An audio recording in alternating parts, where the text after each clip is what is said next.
Hola, bienvenido a tu programa Una Pausa en el Camino, un espacio dedicado al estudio de la Palabra de Dios con una aplicación práctica para tu vida. Mi nombre es el profesor José Javier Colón y les saludo hoy desde la Isla del Encanto, Puerto Rico. Esta semana estaremos estudiando un tema muy importante titulado La clave de la unidad. Pero antes de iniciar, les invito a tener una palabra de oración con mi amigo y mi hermano, el pastor Carlos Martínez. Oramos. Buen Dios y eterno Padre, invocamos tu presencia en este momento, suplicando Amén. que tu dirección sea con nosotros en el estudio de tu palabra. Amén. Ilumínanos con el poder del cielo, en el nombre de Jesús. Amén. Amén. Hoy estamos hablando de otro de los temas que ha provocado quizás, se supone que no lo provoque, pero siempre provoca quizás algún tipo de choque, y es cuando hablamos de los dones especiales de liderazgo en la iglesia. Primero vamos a definir, porque el problema es que el liderazgo se define normalmente como definimos liderazgo en el mundo, que es aquel, este es el que manda y ustedes hagan, pero el liderazgo en la iglesia, ese concepto mundanal no lo es. ¿Cuál es el concepto? Es el concepto de mantenernos unidos, es el concepto de que todos podamos ir trabajando con un mismo propósito, con un mismo fin.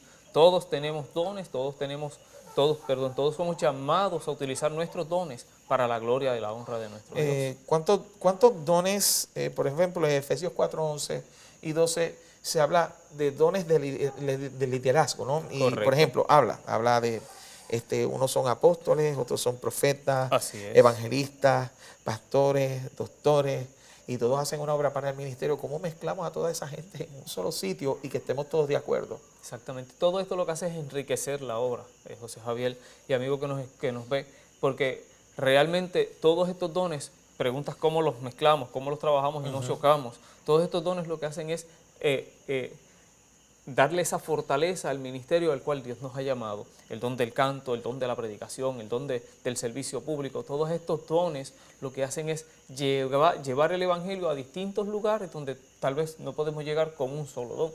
Hay algo bien importante que me gustaría observar, y es el hecho de que lo que nos une en términos de los ministerios que poseemos, yo creo que es la palabra de Dios, es lo más importante, o es el elemento en común para hacer nuestro ministerio. Exacto. Y muchas veces pensamos que es nuestro talento. O sea, es que cuando pensamos en el don es un regalo para empezar. Entonces pensamos como nuestro talento, como que, wow, esto es mío y esto yo no lo comparto con nadie y esto es lo que tiene que ser más importante. Sin embargo, dentro de todo ese concepto, como a veces como que dejamos la palabra de Dios a un lado. Puede pasar que la dejemos a un lado, pero realmente la palabra de Dios debe ser el centro. Debe ser nuestro instructivo, debe ser quien nos guíe y nos capacite para poder ir desarrollando nuestros dones para la gloria y la honra de nuestro Dios.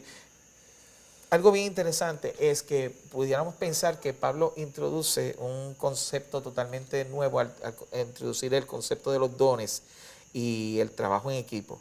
Pero Jesús tenía más o menos lo mismo, ¿no? O sea, Jesús tenía diferentes personas para diferentes cosas. Básicamente los apóstoles funcionaban de diferentes maneras, tenían diferentes dones, de hecho, diferentes caracteres y bien difíciles de trabajar. Sin embargo, Jesús, estando en el medio de ellos, los dirigió y de hecho en varias ocasiones los envió de dos en dos. Ok, eso de dos en dos, ¿por qué? Porque si tú tienes el talento y dices, pues vamos a enviarte a ti solo, porque Jesús dijo, no uno, dos.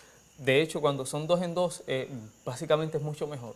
Porque cuando uno tropieza, el otro lo levanta. Okay. Cuando uno duda, el otro lo sostiene y lo esfuerza. Y básicamente ese concepto de dos en dos lo que hace es darnos ánimo, nos empuja y nos guía para tener un encuentro más especial con nuestro Dios y llegar a más personas. O sea que no hay un concepto no hay un concepto como Michael Jordan en lo espiritual, en la iglesia. Exactamente. No. O sea, nadie es una estrella. No. De hecho, en la iglesia fue creada para que todos brillen, no para que uno sobresalga más que otros. La Biblia bien establece que hay apóstoles, que hay maestros, que hay pastores, que hay profetas. Sin embargo, todos están en una misma línea, ninguno está por encima del otro.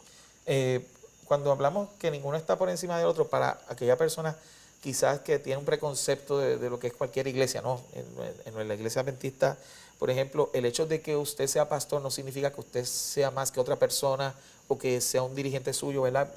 Otro pastor que sea dirigente suyo, no implica que es más que usted o que usted es más que él. No, no, al ¿Cómo contrario. se trabaja eso? Al contrario, somos compañeros, los cuales nos acoplamos y nos ayudamos mutuamente, porque a eso fuimos llamados, a acoplarnos, a tener esa relación de hermandad, esa relación especial que nos dejó nuestro Señor, para que podamos juntos trabajar por el alcance de las almas. O sea, que en otras palabras, a aquel líder, y no quiero decir con esto, ¿verdad?, que estoy criticando a nadie en particular, No, sino claro. aquel líder que esté pensando en sí mismo, en el concepto de, ok, sin mí, ustedes no pueden hacer nada. Eso es un error. Eso es un error total. Craso. Craso, sí. Porque realmente la palabra de Dios bien claro nos establece que todos somos importantes para Dios. Y si todos fuimos llamados para predicar el Evangelio, yo, por ejemplo, por ser el pastor, no debo sobresalir por encima de los demás. Al contrario, tenemos que sobresalir todos juntos. Entonces, ¿por qué? Yo quiero hacer una pregunta. ¿Por qué A todos ver. los hermanos le encargan todo al pastor?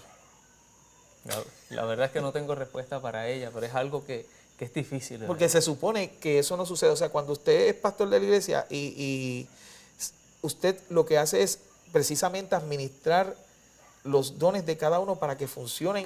Ese es el trabajo de un pastor. Equitativamente, exactamente. Ese es el trabajo. Sí, es distribuir los diferentes dones en la feligresía para que cada cual pueda trabajar concerniente a su don y en el área en la cual le gusta.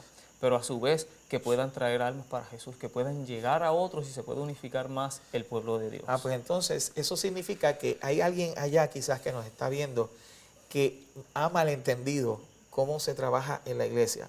Ok, cuando yo llego a la iglesia y soy nuevo, ¿qué es lo que yo debo hacer? Yo no sé nada y muchas veces nos dejan sabiendo nada o se queda la persona sin hacer nada porque no se atreve, tiene miedo. Claro. ¿Qué es lo que debe hacer? Sí, hay personas que tienen miedo de integrarse y mi recomendación es que se integre, que se acerque, que se haga amigo de los que allí estén. Y si alguien no te saluda, ve y tú y saluda. Tal vez esa persona no tenga el don de saludar, de encontrarse, pero a medida que se va envolviendo con la hermandad, con las personas, va asociándose y va aprendiendo un poco más de lo que es esa relación de hermanos de iglesia. Entonces, en el caso de los líderes, estamos hablando quizás ancianos, diáconos, directores de escuelas sabáticas, ¿cómo deben hacer con esa persona nueva que llegó? ¿Y cómo la integro? O sea, como dirigente, ya estoy hablando de los dirigentes de la iglesia. Cada iglesia local, en nuestra iglesia, cada iglesia local tiene unos dirigentes, pero simplemente no son dirigentes en términos de posición, sino que son en términos de servicio. Exactamente. ¿Cómo trabaja con esa persona nueva que viene? Mira, cada departamento en la iglesia debe tomar a esta persona, hacerla sentir más que si estuviera en su casa, debe sentirse feliz, atraerla y ponerla en un lugar donde se sienta cómoda, claro está, pero una vez la coloque en este lugar, donde se sienta cómoda, llamarla a servir, buscarle unidad, sí, buscar compañerismo. Exacto, y ese es el trabajo del líder de la iglesia. Bueno, sí. Mi pregunta última es la siguiente: si hay una persona ahí que nos está escuchando y esa persona se siente marginada dentro de la iglesia, que lleva mucho tiempo, es diferente al nuevo, Claro. ¿Qué hace esa persona? Esa persona, primero, si ese es tu caso, te recomiendo que te levantes, que no te sientas marginada, claro, te digo que te levantes espiritualmente, que vayas a Cristo Jesús y comiences a laborar en tu iglesia para la gloria y la honra de Dios, que puedas servirle, que puedas agradecerle a Dios, pero a su vez que puedas servirle a otras personas, reconociendo que hay un Dios en los cielos que te ama a ti y ama a todo aquel que te rodea. Por ende, Dios te está llamando a que no te sientas marginado, porque Él dijo, venid a mí todos los que estéis trabajados y cargados, y yo os haré descansar. O sea, si tú vienes a Cristo Jesús, Él te levantará, Él te sostendrá, Él te guiará y Él te dará la victoria para vida eterna. Acompáñanos al próximo estudio del programa Una Pausa en el Camino, auspiciado por Loma Linda Broadcasting Network Latino. Dios te bendiga, adelante y levántate en el nombre del Señor Jesucristo.